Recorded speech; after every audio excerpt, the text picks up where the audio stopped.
सनातन मजबूत होता है क्या? और अखिलेश यादव के मुंह में ताला लगा रहता है, एक बार भी इसकी निंदा नहीं करते हैं।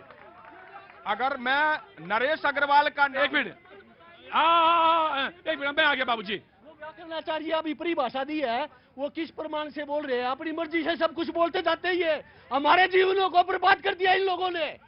प्रमाण बताए वो क्या बोल रहे हैं, कहां से बोल रहा है, आपने कुछ नहीं पता इसको। और मैं दो शब्द बोलता हूं, अगर ठीक ढंग से सुने तो, निर्भ्रांत ज्ञान युक्त जगत के व्यवहार को जानने वाला। इन लोगों को जगत के व्यवहार को जानना पक्का आना चाहिए, इन व्यक्तियों को जो इधर सामने बैठे हैं।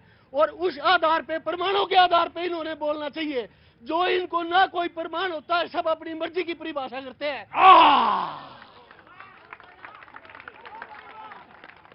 वेद शास्त्र लाइन हमने बिल्कुल आप ही को इंतजार कर रहा था मैं।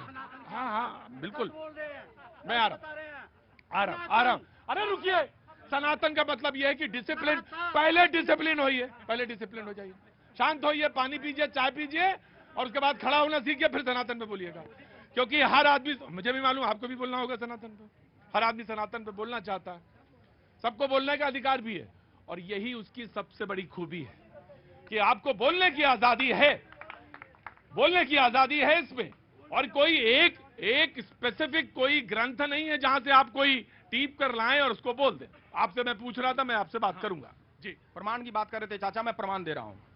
श्रीमद् भगवत गीता के 16वें अध्याय के 42वें श्लोक में भगवान श्री कृष्ण कहते हैं कि सर्वधर्म परित्यज्य माम एकम शरणम व्रज। जो भैया आपने पहले कोट करा था सनातन के बारे में। दूसरी बात, अमित, मैं बहुत सम्मान करता हूं, अच्छा बोलते हो, लेकिन जब 75% कहते हो ना, जब भी आप सनातन को नहीं जानते। सनातन 100% की बात करता है, 75% और 25%, अरे बांटो मत, बाद में दे लेना, बिल्कुल दे लेना। और दूसरी बात, मानस के अंदर बाबा तुलसी ने लिखा था, जब भरत के जन्म के बाद उनका नामकरण हो रहा था, कि विश्व भरण पोषण कर जोई तासो नाम भरत असोई। विश्व भरण की बात हो रही थी, किसी एक व्यक्ति, जब वो विश्व गुरु बनने की बात होती तो आप तो टांग खींचने लगते हो। तो लीजिए, हमने जाति, धर्म और उन्माद के नाम पर अपने दो ओजस्वी प्रधानमंत्री खोए हैं। मैं उस पार्टी से बिलोंग करता हूं, दो ओजस्वी प्रधानमंत्री कांग्रेस, इसी कारण से हमने खोए हैं। मैं नहीं चाहता देश में जो आप उन्माद फैला रहे हो।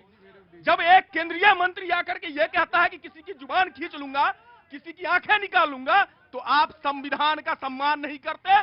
कहीं ना कहीं से जिस संविधान की शपथ लेके आप बैठे हो उसका अपमान। और अंतिम बात, नरेश अग्रवाल विस्की में विष्णु बसे, रम में बसते राम कहने वाले भारतीय जनता पार्टी के चहेते हैं, और इनको बिठा रखा है कहां, जरा पूछ लो। ये सनातनी हमसे बात करेंगे। राइट मैं आया, मैं सारे तरकाने दीजिए, बिल्कुल ठीक जी। हाँ जी, सनातन का अर्थ है शाश्वत, जिसको हिंदी में कहते हैं लगातार, इंग्लिश में कहते हैं कंटिन्यू, जो कभी खत्म ना होए उसे कहते हैं सनातन। सनातन का अर्थ है जो कभी ना मिटे, कभी ना खत्म हो, लगातार। और जिसका आज तक ये पता नहीं है ये कहां से शुरू हुआ था और ना अंत है। जैसे गिनती हम 1 से करते हैं, 1 से नीचे भी होता है, और गिनती का अंत भी नहीं है। क्या काम करते हैं साहब आप? मैं वकील हूं जैसे तर्क, कोई पता नहीं होता कहां से आएगा और कितनी दूर तक जाएगा। जैसे तर्क, मैं आप थोड़ा देर से आए वकील साहब, लेकिन आप बिल्कुल सही बोले, बिल्कुल सही बोले जी, बिल्कुल जी जनाब। कहां से आए? मैं जम्मू कश्मीर से जगदीश राणा, डिस्ट्रिक्ट जगदीश राणा जी, मैं समझ गया था आप जम्मू से होंगे। आपका पहले बहुत बहुत स्वागत भैया जी कहीं में, और 16 हुआ, अभी तो टाइम है जी। जी। ऐसा है, जो सनातन पे बात चली है ना, ये आज से थोड़ा तृतीया युग, द्वापर युग से सनातन को मिटाने के लिए रावण जैसे राक्षस पैदा हुए। द्वापर में श्री कृष्ण पे कंस जैसे हुए, तो इस युग में भी बीच में थोड़े थोड़े राक्षस हैं जो बुरा नहीं मानना, मैं राक्षस नहीं बनाता हूँ, मैं राक्षस की नीति अपना रहे हैं। इनकी परिभाषा से मैं सहमत हूं, बिल्कुल नहीं, लेकिन इनकी अंतिम पंक्ति से मैं पूर्णतः सहमत हूं। ये जो विनम्रता है और जो सहज संकोच है कि मैं माफ करना, मैं किसी को राक्षस नहीं कह रहा हूं, लेकिन राक्षस नीति कह रहा हूं। यही है सनातन। तो सवाल उठाया उन्होंने कि आपने